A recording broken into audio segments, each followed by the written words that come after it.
आपुला तो एक देव करुणी घ्यावा,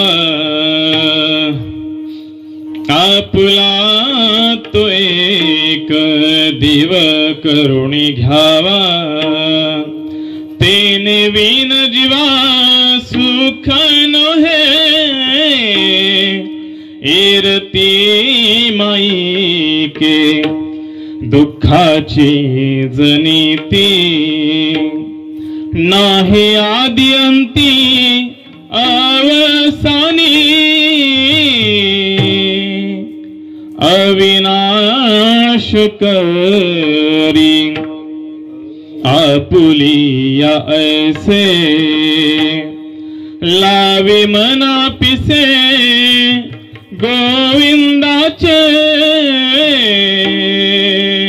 इरती माई के दुःखाची जनिती,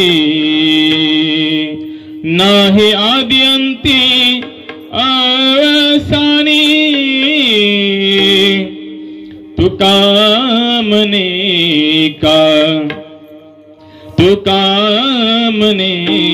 का मरणेची सरे, उत्तम चिवरे कीर्ती मागे,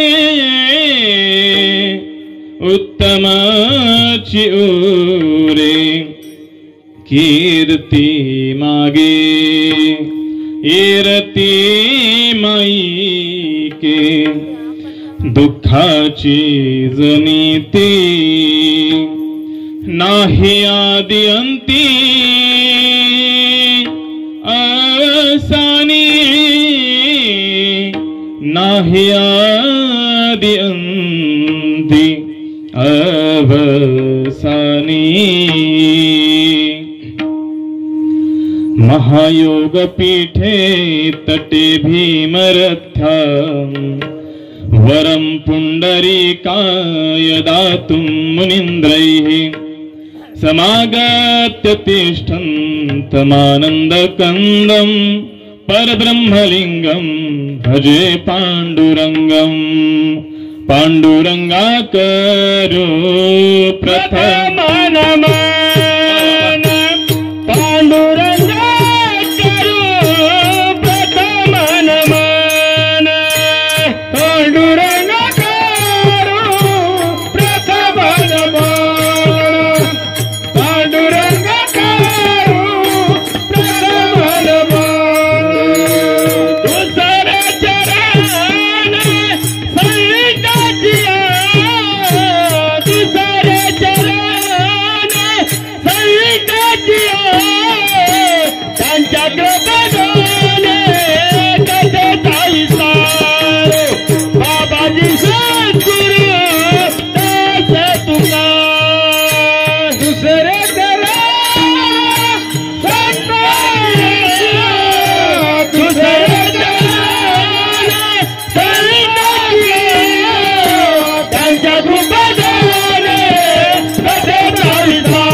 तरुणबिंब फलाधरोष्ठा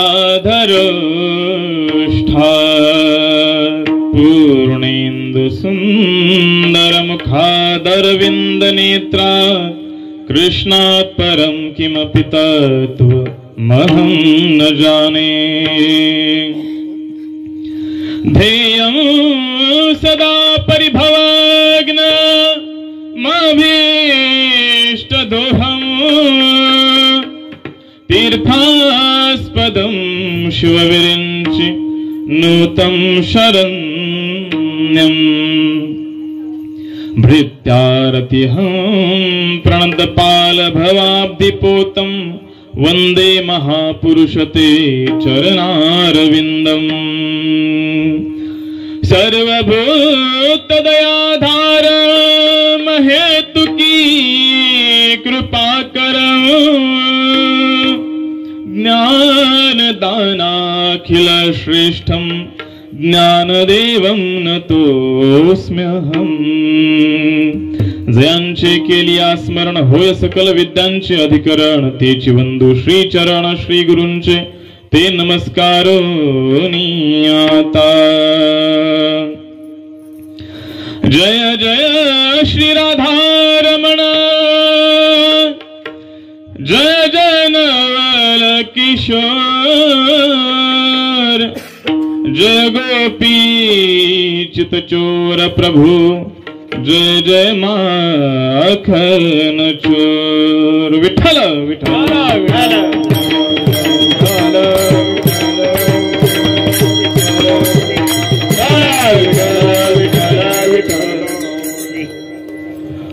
आपुला तो एक देव करुणी घ्यावा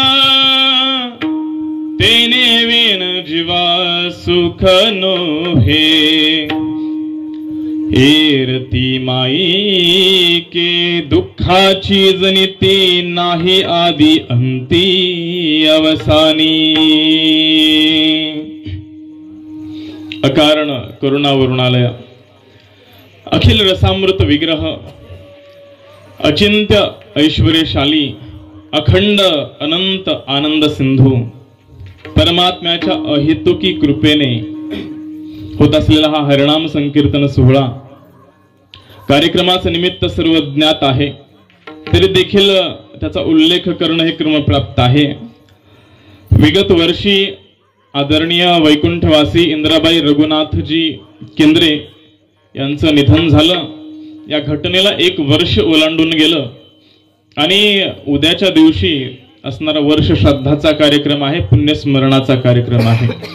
त्यांचे चिरंजीव आदरणीय अप्पाराव रघुनाथजी केंद्रे यांनी मोठ्या प्रेमाने आणि आवडीने या कार्यक्रमासाठी निमंत्रित केलं, त्यांचे धन्यवाद। त्याचबरोबर त्यांचे बंधू आहेत, नामदेवजी आहेत, सुदामजी आहेत, जयसिंगजी आहेत आणि या कार्यक्रमाचं मुख्य हेतू असलेले या कीर्तनाचा मुख्य हेतू असलेले आमचे आदरणीय युवराजजी महाराज केंद्रे बापूंचे खूप खूप धन्यवाद। आणि या कार्यक्रमाला दूरदूरून उपस्थित असलेले सर्व प्रेमीजन जे आहेत त्या सर्वांचे धन्यवाद। त्याचबरोबर आदरणीय देशमुखजी महाराज आहेत, सुंदर प्रकारे गायन करत आहेत महाराज, त्यांचे धन्यवाद। त्याचबरोबर आमचे वेणुनाथजी महाराज आहेत, भिन्न षडज रागामध्ये सुंदर असा राग महाराजांनी गाऊन दाखवला, महाराजांचे धन्यवाद। त्याचबरोबर विनेकरी आहेत, आदरणीय आमचे एकनाथ मामा आहेत, त्यांचे आभार।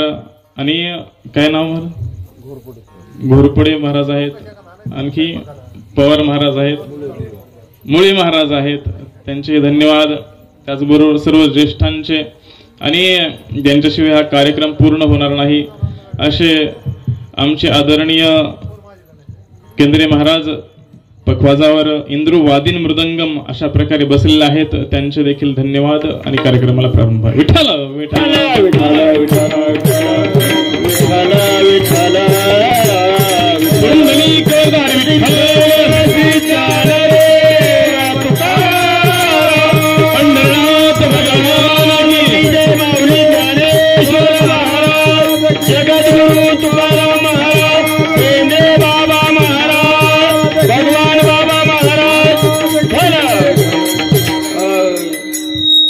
प्रस्तुत अभंगामधून जगद्व्याल भंजक, जगदात्मा चित्तरंजक, जगदवंदनीय, जगदोद्धारक, जगद्गुरु श्री तुकोबाराय या अभंगामधून जीवनाचं साध्य काय आहे आणि त्या साध्यासाठी असणारं साधन काय आहे याचं विशदीकरण तुकोबराय करत आहेत.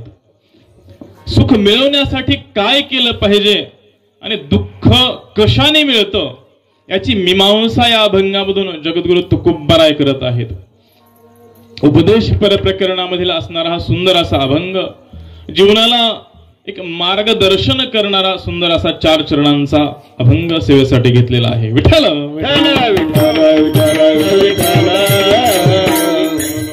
हा प्रथम तर अभंग आहे उपदेश प्रकरणामधील.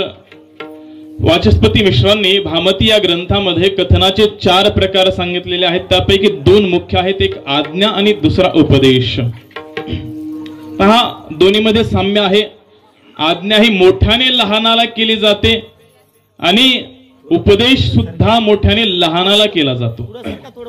मग आज्ञेमध्ये आणि उपदेशामध्ये फरक तो काय? कथनाचे मुख्य 2 प्रकार आपण पाहिले, एक आज्ञा आणि दुसरा उपदेश. आज्ञा सुद्धा मोठ्याने लहानाला केली जाते आणि उपदेश सुद्धा मोठ्या मनुष्याने लहान मनुष्याला केला जातो. मग आज्ञेमध्ये आणि उपदेशामध्ये फरक तो काय? पहा आज्ञा जी असते, तुझं नाव काय बाळा? नावाच्या पलीकडला आहे. एखाद्याला आमच्या स्वराज आहे, स्वराजला आज्ञा केली एखाद्याने, आमच्या बाबांनी आज्ञा केली, स्वराज हे घे 10 रुपयांचा पिढ्या घेऊन ये. ही आज्ञा आहे. काय आहे? आज्ञा आहे. मोठ्याने लहानाला केली जाते ती आज्ञा असते. त्या आज्ञेमध्ये हिताची काही कामना नसते. यानं मोठेपणी पिढ्या ओढायला शिकाव्यात ही काही कामना असते का त्यामागे? तंबाखूची पुडी आणायला सांगतो आपण, आज्ञाच करतो ना. तर आज्ञेमध्ये हिताची कामना अजिबात नसते, परंतु उपदेशामध्ये हिताची कामना असते. संतांच्या हृदयामध्ये हिताचा कळवळा असतो, म्हणून तर संत उपदेश करतो. तो हिताचा कळवळा पडती हाती म्हणून काळा, पडती हाती म्हणून काळा, पडती हाती म्हणून काळा. येतो हिताचा कळवळा पडते हाती म्हणून काळा, पडते हाती म्हणून काळा, पडते हाती म्हणून काळा.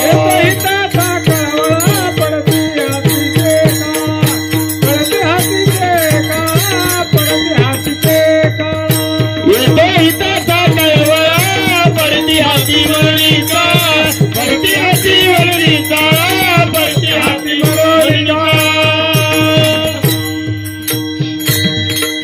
येतो हिताचा कळवळा पडती हाती म्हणून काळा. या जगामधले सर्व जीव काळाच्या हाती पडत आहेत, भगवंताच्या हाती नाही, काळाच्या हाती. म्हणून संतांना कळवळा येतो आणि म्हणून संत उपदेश करत असतात. संतांचं सहज बोलणं देखील उपदेश असतं. जगाच्या कल्याणासाठी संत या भूमीवर आवरत असतात.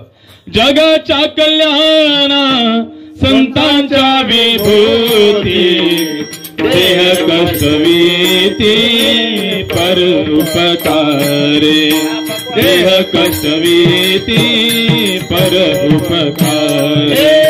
जगाच्या कल्याणा संतांच्या विभूती, देह कष्टवीती परोपकारी, देह कष्टवीती परोपकारी. जगाच्या कल्याणा संतांच्या विभूती, जगाच्या कल्याणा संतांच्या विभूती, संतांच्या विभूती, संतांच्या विभूती, जगाच्या कल्याणा संतांच्या विभूती, देह कष्टवीती परोपकारे, देह कष्टवीती परोपकारे. जगाच्या कल्याणा संतांच्या विभूती, देह कष्टवीती परोपकारी, देह कष्टवीती परोपकारी.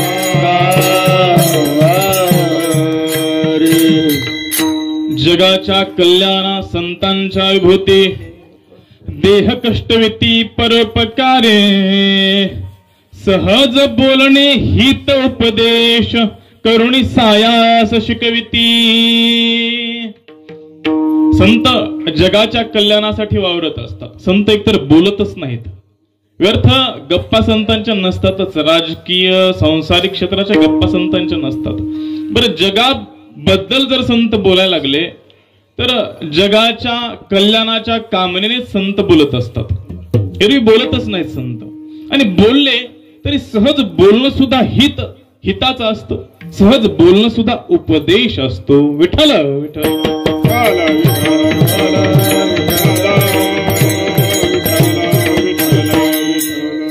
पहा, संतांचं हृदय जर पाहिलं तर जसं माऊलीचं हृदय असतं, मातेचं मुलासाठी जसं हृदय असतं तसं संतांचं हृदय असतं. लेकुराचे हित वाहे माऊलीचे चित्त, ऐसी कळवळ्याची जाती करी लाभाविन प्रीती. लाभाविन. संतांचं असं नाही की पैसे घेतलेत आणि नंतर उपदेश दिलाय, असं नाही. लाभाशिवाय जे प्रीती करत असतात त्यांना तर मायबाप म्हटलं जातं. आणि तुम्ही संत मायबाप कृपावंत, कायमी पतित कीर्तिवान. तर मातृ हृदयाने, पित्याच्या हृदयाने किंवा त्यापेक्षाही श्रेष्ठ अशा हृदयाने संत या जगाच्या कल्याणाच्या कामनेने उपदेश करत असतात. या अभंगामधून याची यावत जीवांना जीवनाचं साध्य काय आहे तुकोबाराय दर्शवतात. आपल्याला विचारलं आपल्या जीवनाचं साध्य काय आहे, आपल्याला कदाचित सांगता येणार नाही, परंतु गरज सर्वांनाच आहे त्या साध्याची. आपल्या जीवनामध्ये साध्य काय आहे मला सांगा. देव किती जणांना पाहिजे म्हणून कीर्तनाला आलाय तुम्ही? देव मिळावा म्हणून आम्ही कीर्तनाला जातो असं किती जणांबरोबर घडतंय? म्हणजे देवाची गरज तुम्हाला?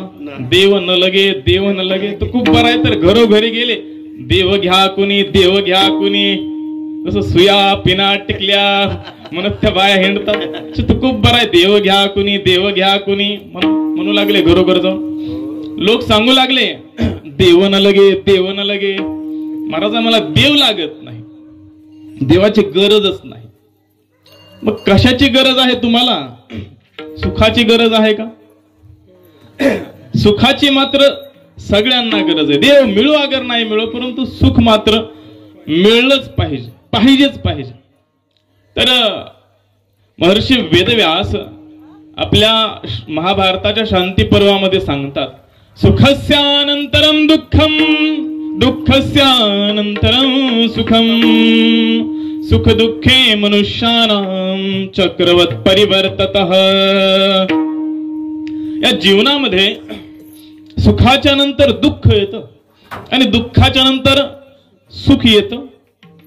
जसं चाका असतात एकमेका मागे फिरत राहतात, तसे सुख दुःख सुद्धा जीवनाची जणू काही चाकं आहेत. त्या चाकामध्ये त्या आऱ्या सुखाच्या जास्त आहेत का दुःखाच्या? दुःखाच्याच आऱ्या जास्त आहेत. दुःखाच्याच आऱ्या कळतात ना मध्ये असतात त्या. दुःख बांधवाडी आहे हा संसार, दुःख बांधवाडी आहे हा संसार. बोला. दुःख बांधवाडी आहे हा संसार, दुःख बांधवाडी आहे हा संसार, दुःख बांधवाडी आहे हा संसार, दुःख बांधवाडी आहे हा संसार, दुःख बांधवाडी आहे हा संसार, दुःख बांधवाडी आहे हा संसार. सुखाचा विचार नाही कोठे, सुखाचा विचार नाही कोठे, सुखाचा विचार नाही कोठे, सुखाचा विचार नाही कोठे, सुखाचा विचार नाही कोठे, सुखाचा विचार नाही कोठे, सुखाचा विचार सुखाचा विचार नाही कोठे दुःख बांधवाडी आहे हा संसार दुःख बांधवाडी आहे हा संसार दुःख बांधवाडी आहे हा संसार दुःख बांधवाडी आहे हा संसार दुःख बांधवाडी आहे हा संसार दुःख बांधवाडी आहे हा संसार दुःख बांधवाडी आहे हा संसार दुःख बांधवाडी आहे हा संसार दुःख बांधवडी आहे हा संसार सुखाचा विचार नाही कोठे हा संसार दुःखानेच बांधला गेलेला आहे सुखाचा विचार या संसारामध्ये नाही खूप छान प्रमाण आहे पहा या संसाराचं एक नाव आहे दुःखालयम अशाश्वतम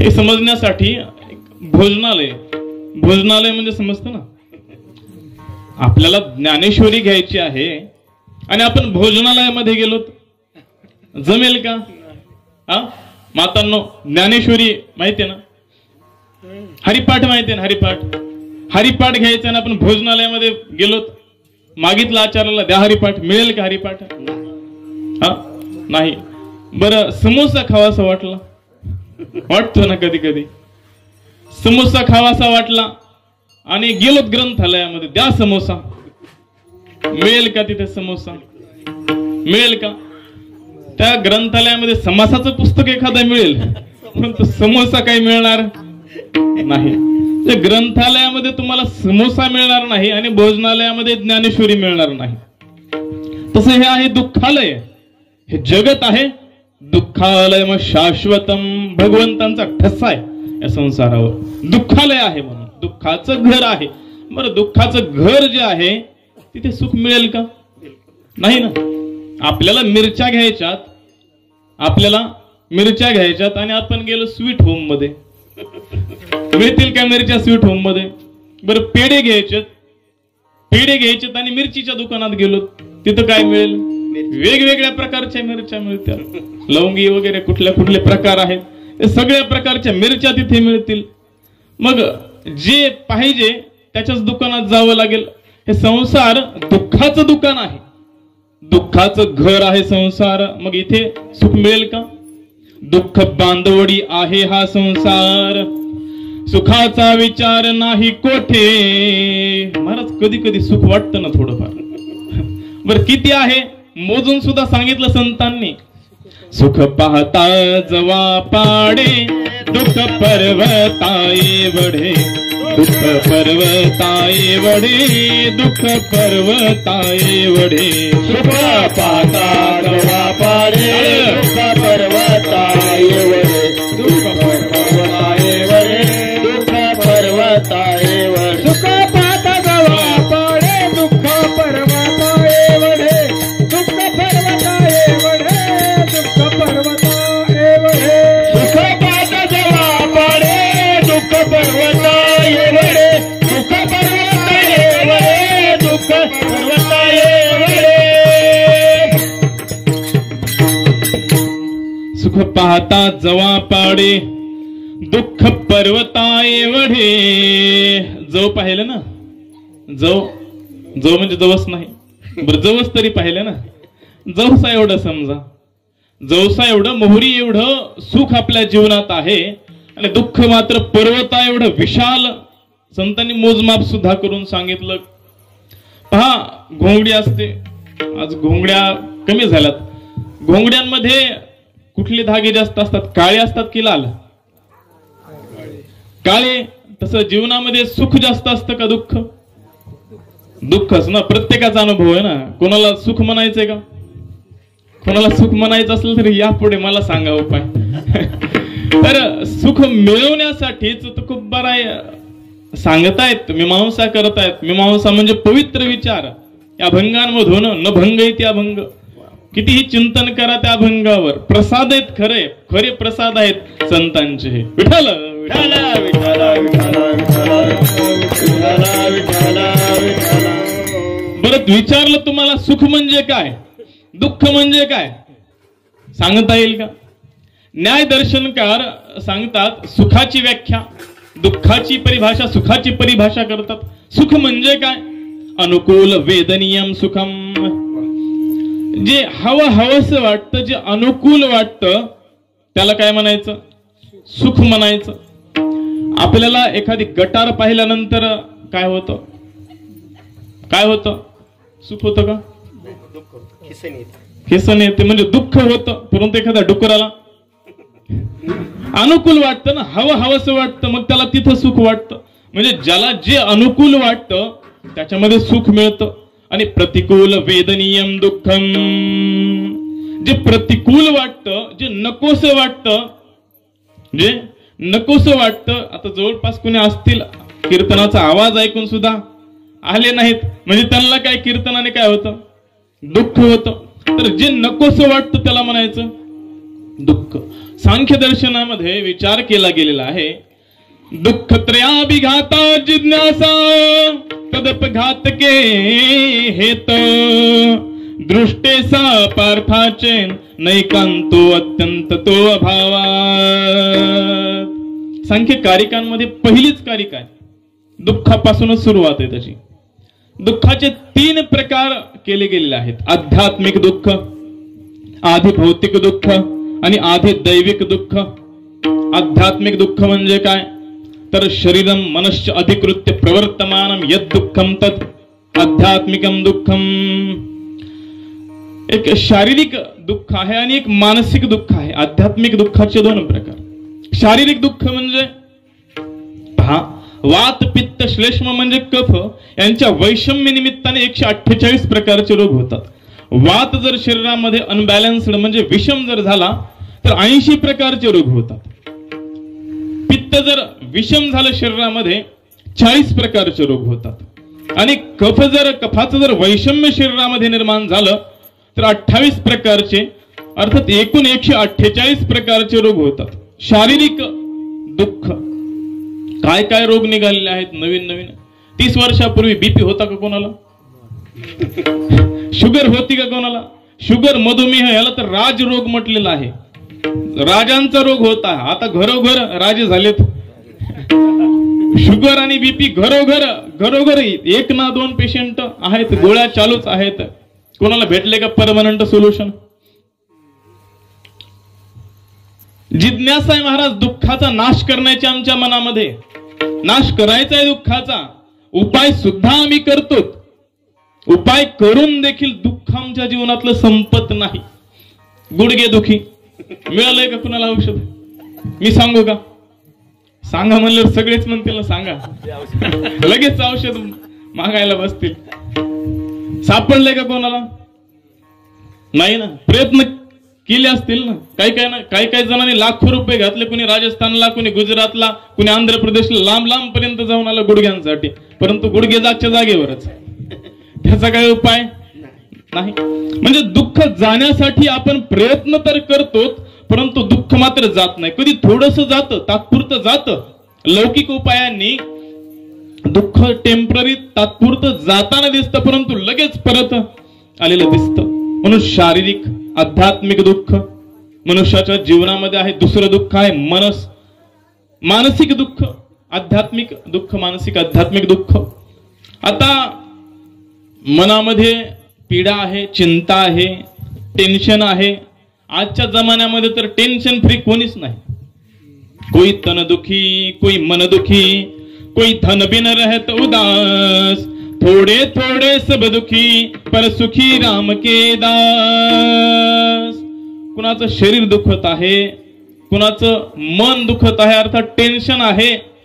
आणि कोणी पैसा नाही म्हणून टेन्शन मध्ये आहे. सगळे थोडे थोडे थोडे सगळेच दुःखी आहेत.